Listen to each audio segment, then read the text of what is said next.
Hello,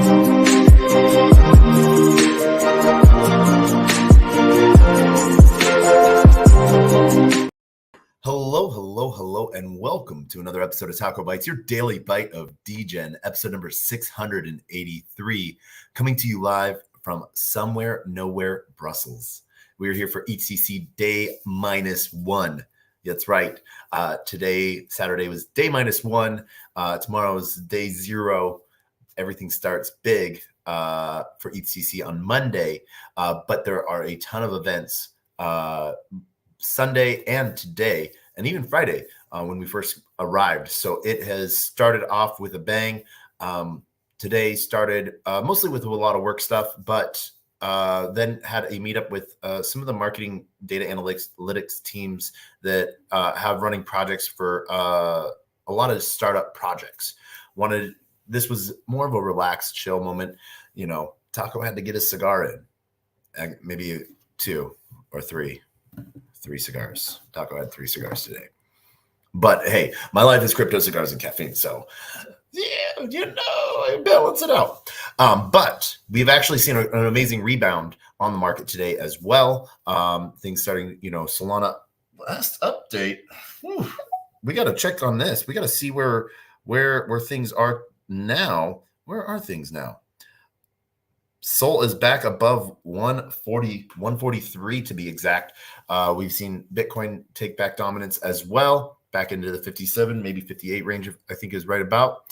And so we've seen this dip really, and these fear moments sort of around Mt. Gox being released, releasing funds back to people that had their money stolen from them, getting their money back, and people are worried that they're going to sell.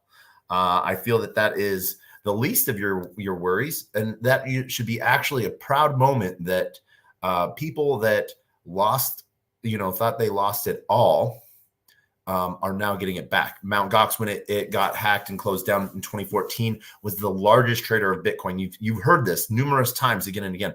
Let me tell you what it was like. Remind you of something that it was like with Mt. Gox.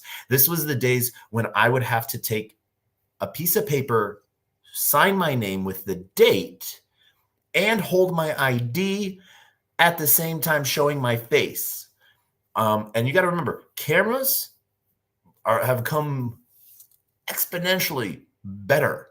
So you would have to get your face really close. So if you're watching, I'm sorry, but super close, get everything sort of lined up and try to make it all in one picture. And then what was really great is you also then had to take a picture of your credit card front and back. And then you had to take a picture of your credit card front with your ID, then a picture of your credit card and the front of your ID and your face.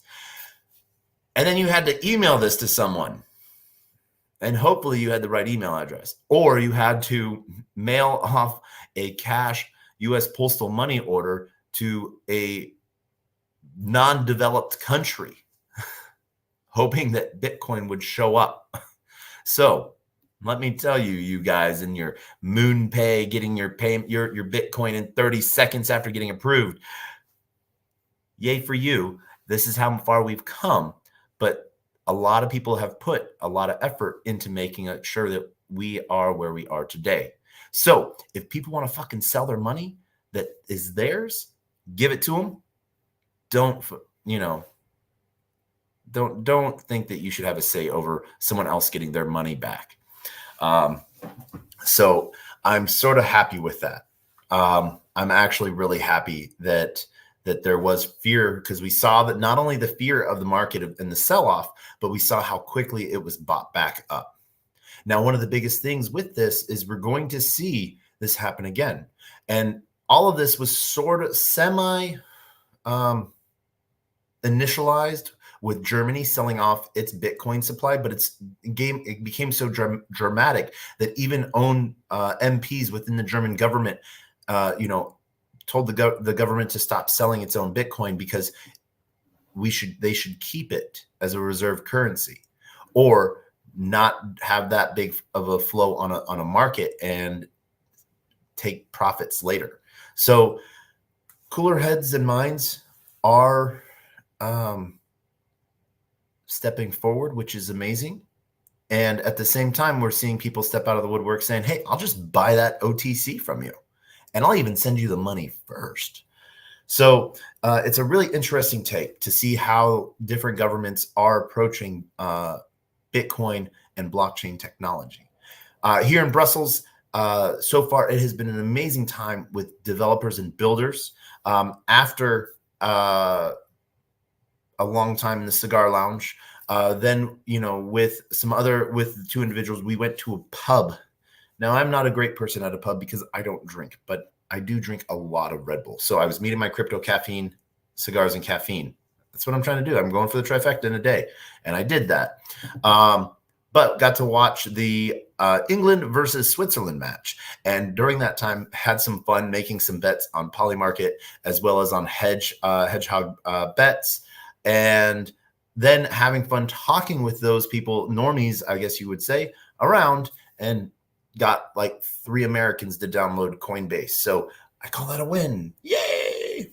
But at the same time, it was a great time because some other people from different projects came and stopped by to see us as we were in a central location. And so got to talk with some amazing people from API 3 and some new and Wintermute and some awesome other projects that are building perpdexes and liquidity layers for RWAs, which is going to be a really necessary thing as more and more things come on chain.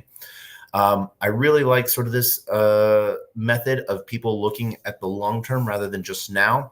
And so a lot of these things might seem like flights of fancy, like, why do I need sneakers on chain? Well, eventually you might want everything on chain for proof of ownership in some way, shape, or form, but that it's yours. And it sucks that we have to get to this point. But we also see that point to where like houses and property that have been in families for generations suddenly disappear because there's no more paperwork for it. And that is just that's the stir the pot response, but one of the things that we've seen a lot is identification and school records, very underutilized in blockchain. And so as there's a couple different movements within Nigeria and Ghana of putting education diplomas on chain. So there's that proof and provenance of that, and then it can follow that person around wherever, and it doesn't get lost in a paperwork system. And I know personally, I've worked with some amazing nurses that came from Nigeria, but then had to go through like a year and a half, almost like this half the time they went through nursing school, and they'd been a nurse for like 20 years to try to get approvals in place for what they had already done in education-wise. So having that provenance of who you are and what you have accomplished is another piece that could be supported by blockchain and decentralized records. Then at end of the night, finished up at the M31 and Sound Capital event, which was a great event. Got to talk with some really good people, see some old friends, and made new ones as well. Before I ended up calling it a night because I know tomorrow is going to be just as crazy. Plus, there's some cool work that I have to get done tonight as well. So I'm really excited for tomorrow and what's going to happen. You should too. And it's going to be the slowest rollout on the face of the planet, but it is going to be awesome. And it's going to be long. So there's going to be a lot of work there for a lot of people. So I'm really excited. But what we've sort of started to do at Manifest has really brought a game-changing movement.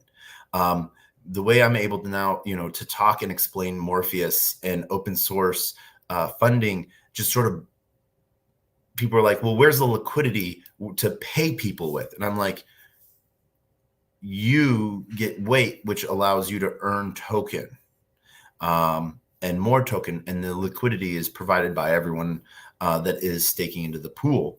So, it just sort of like mind boggles some people that a truly fair launch that Morpheus has brought about. And we're seeing new utility cases from being like the More contract being forked and being used by Noun Space, which reminds me, I have to send Nogs over to Chewy, and I still have to make my Noun Space. If you have not yet got a pair of Nogs and you want to make a noun space and own it forever by having one pair of Nogs, let me know. I have a few pairs to give away. Please send me a DM on Twitter. Send me your wallet address, EVM wallet address. It's that one that starts with a 0x. And you'll be able to make your own noun space, which basically is my space built on top of a Farcaster client. So Warpcast. So basically uncensorable social media, which it can never be turned off. Really sort of excited about some of this stuff that's coming out.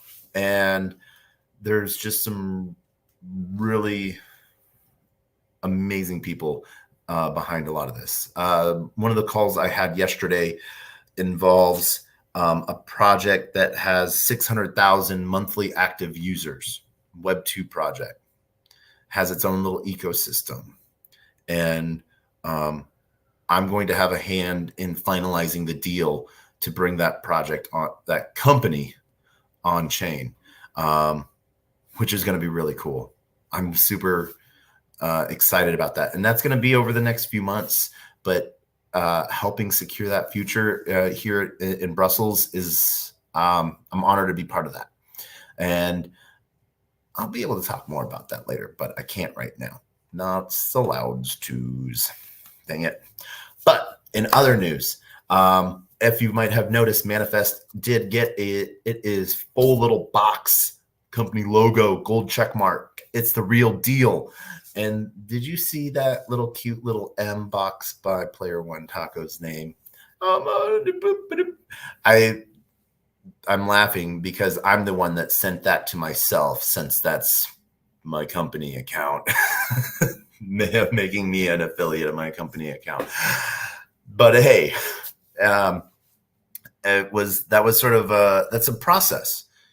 You think you just give Twitter money like you do for your $8 or your blue check mark and stuff like that. No, I actually had to fill out the tiniest of applications, but then it was like, you're now under review.